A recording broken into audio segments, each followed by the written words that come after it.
Ei, gente, bom dia! Hoje o nosso bate-bola é com o Dr. Marco Túlio, cirurgião geral e pós-graduando em oncologia. Gente, eu separei algumas perguntas. Se vocês tiverem pergunta, marca aí que nós vamos responder, tá? Então vamos lá. Primeira pergunta, sobre castração. Essa pergunta é polêmica, mas nós vamos falar de um jeito ideal. Sobre castração de cães e cadelas, no seu ponto de vista, qual a idade ideal? Bom, do ponto de vista de a gente colocar uma prevenção de neoplasias mamárias, câncer de mama, o quanto antes, ali a partir do primeiro ano, seria o ideal, para a gente prevenir de uma forma mais efetiva. Só que a gente tem que levar em consideração que essa castração precoce, para raças de grande porte, um Golden, Rottweiler e um Dog alemão, pode ter alguns efeitos aí negativos e podem culminar no estímulo até de outras neoplasias. Se a gente levar em consideração a estrutura óssea, tem algumas alterações ósseas que podem ocorrer por conta de uma castração precoce. A falta do estrógeno para uma cadela pode levar a algumas consequências articulares também. Então, a gente tem que sopesar e não generalizar. Se a gente estiver falando de uma pessoa que quer prevenir, além da neoplasia mamária, uma gestação indesejável, vai ter alguns pontos positivos. Né? A gente não pode deixar a coisa também engessada. A gente tem que avaliar cada caso. O que eu falo muito em sala de aula é a gente pensar no cachorro mini, pequeno, médio, grande. E a partir do tamanho e peso, a gente separar e correlacionar aí. Para não generalizar, primeiro cio, segundo cio, terceiro cio, né? Porque o gigante, tipo uma Rottweiler, não dá para você castrar ela no primeiro cio, porque ele ainda é muito filhote. E a gente já sabe de osteosarcomas em machos e fêmeas causadas por uma castração precoce. Né? Justo. E macho, o que você acha? O macho, a castração, ela vai prevenir uma hiperplasia prostática, né, que é o aumento das células pelo estímulo hormonal, mas a gente sabe que tem um percentual aí de machos que podem ter câncer propriamente dito de próstata por essa castração precoce. Né? Então, tudo a gente vai ter que colocar na balança. O hábito de vida do animal, em qual ambiente esse animal está inserido, né? Se ele convive com outros machos, para a gente tentar diminuir um pouco a territorialidade, a agressividade. Ótimo. Sobre a importância do pré-operatório, o que torna ele perfeito? Seguir o passo a passo, não pular etapas. Né? Porque quando você pula etapa, deixa de fazer algum exame, você pode estar deixando uma janela aberta, dando margem para um efeito adverso, uma complicação anestésica cirúrgica. E até uma cicatrização, né? Justamente. Então, às vezes a gente sabe que o ponto abre, né? Vou falar porque tem proprietário assistindo. O ponto abre porque às vezes não foi feito um exame de sangue, não pegou uma inflamação, uma infecção. Às vezes o cachorro tem hipotireoidismo, tem alguma doença endócrina.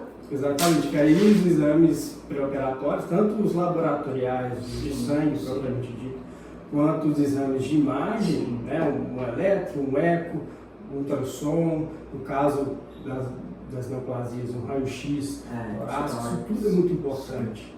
Então, o pré-operatório vai lá da avaliação clínica minuciosa, a gente olhar o animal de focinho até a ponta da cauda, para não deixar nada passar. Ótimo, é isso mesmo.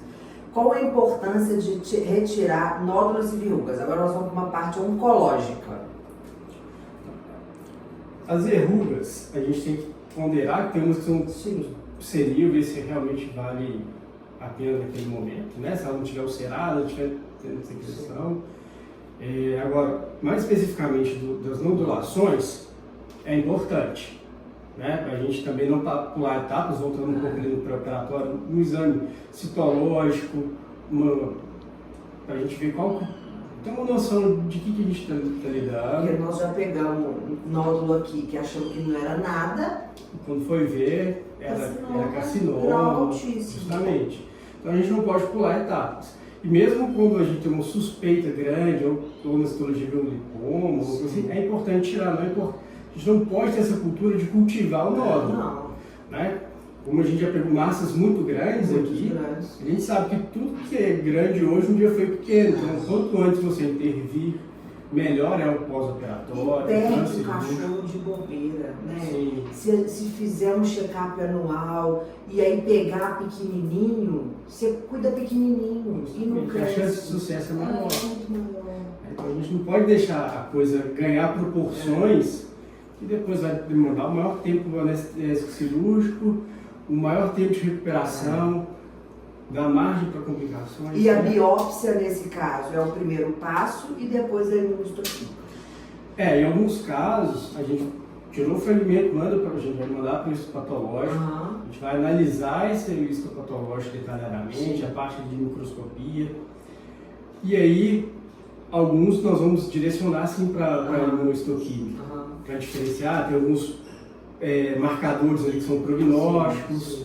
Né, vai nos auxiliar ali na instituição da hora terapêutica. E aí a gente entra na parte de onco. Qual a importância de realizar uma quimioterapia nos processos oncológicos? Porque a gente tem que ter em mente que tratar um tumor não é só tirar. É associação, é uma terapêutica multimodal. Sim. É a modalidade cirúrgica e a modalidade quimioterápica. A gente vai agir ali nas possíveis metástases, né? Às vezes a gente olha um tumor ali, a gente está vendo aquela estrutura maior, mas tem várias ramificações de celularidade em volta dele. Então existe um risco, você tirou ali uma estrutura, às vezes com uma margem grande, mas ainda ficou. Então a gente vai fazer o estudo de linfonodo, tanto ali na imagem, né, vendo os possíveis linfonodos reativos, e a histopatologia desse linfonodo também. Quando a gente remove a massa, a gente tem que tirar os linfonodos que possam estar drenando. Né? Isso é muito importante, porque tira o tumor, mas a célula está no linfonodo. Por isso que hoje a gente tem ali alguns marcadores ali, né, no azul patente, por exemplo, que ele vai nos ajudar a localizar o linfonodo que está drenando aquela área. Nem sempre o linfonodo que está drenando é aquele que está mais próximo da massa. Né? Naquele todo processo de angiogênese ali, às vezes forma um novo vaso linfático que vai drenando um outro linfonodo. Né? Então é importante a gente saber isso. Agora me conta uma coisa, é a dúvida de todo proprietário. Efeitos colaterais daquilo. Cai o cabelo do cachorro, não cai? Como é isso? Então, não é igual a gente vê em seres humanos. Né? Os cães eles têm uma tolerância um pouco melhor nesse ponto. É realizado de forma também diferente. Sim.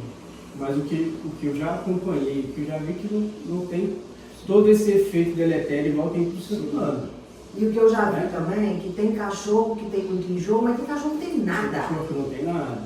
Então, assim, depende do animal. Isso, a gente tem que ter em mente que não é uma receita de bolo. Não é. Cada indivíduo vai responder de uma forma, né? Uns vão responder muito bem à quimioterapia e outros não vão tolerar a quimioterapia, outros não vão ter nenhum tipo de resposta. Né? O tumor vai continuar com um comportamento muito agressivo. Né? Então, a gente tem que olhar o indivíduo. Né? Não dá para a gente pegar de forma generalizada. Né? Gente, então é isso. Muito obrigado. Qualquer dúvida, chama o Dr. Marco Túlio, segue ele na internet e tamo aí. Obrigado, viu, gente? Tchau.